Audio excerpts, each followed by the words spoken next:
Hello বন্ধুরা, আজকে আমি তৈরি করব চিংড়ি ভাপা।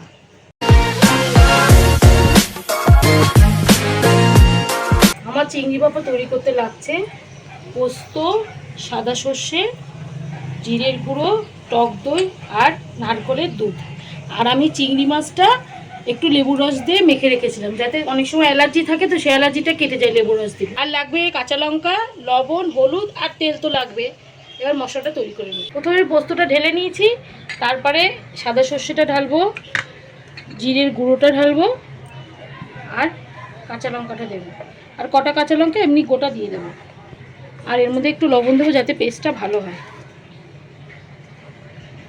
আর একটু সর্ষের তেল দেবো। আমি চাইলে এর মধ্যে টক দইটাও দিয়ে দিই, তাহলে টক দইটা এখন দিয়েই দিচ্ছি।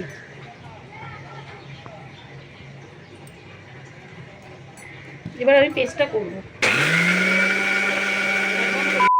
এবার আমি চিংড়িটার মধ্যে এই যে মশলাটা পেস্ট করেছি সেটা দিয়ে দেবো।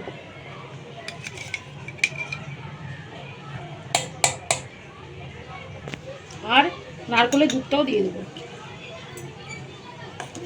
একটু নাড়িয়ে নেব। যেহেতু লবণ দিয়েছি সেহেতু আর স্বাদ অনুসারে পরে একটু দেবো, যদি লাগে তখন দেবো। আর হলুদ দেবো, তেলটাও দিয়ে দেবো। এখন আপনাদের যতটা লাগবে আপনার বুঝে আপনার তেলটা দেবেন।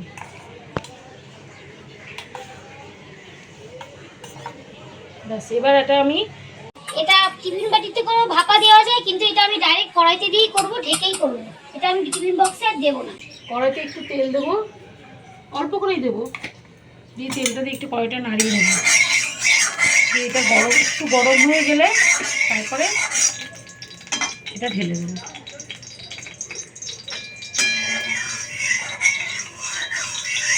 আমি এইভাবেই করি, অনেকে অনেক রকমভাবেই করে।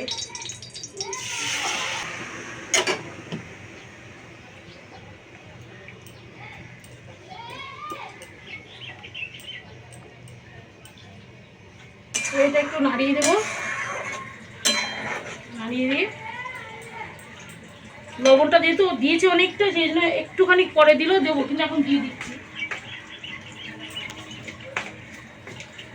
এখনই দিয়ে দিচ্ছি, যদি লাগে, মনে হয় লাগবে না তবু দিলাম একটু।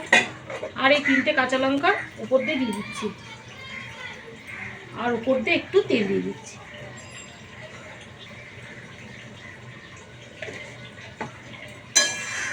ব্যাস, এটাকে ঢেকে রাখবো, ঢেকে কমিয়ে রাখবো, তাহলে এটা রেডি। এই যে আমার চিংড়ি ভাপা রেডি। এবার আমি ঢেলে দেবো।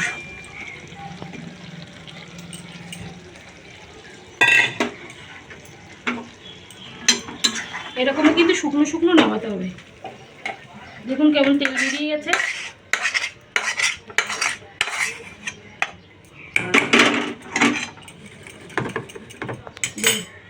কেমন তেল বেরিয়েছে দেখুন। আমার রান্নাটা যদি তোমাদের ভালো লেগে থাকে তাহলে একটা লাইক, শেয়ার, কমেন্ট আর সাবস্ক্রাইব করে দিও।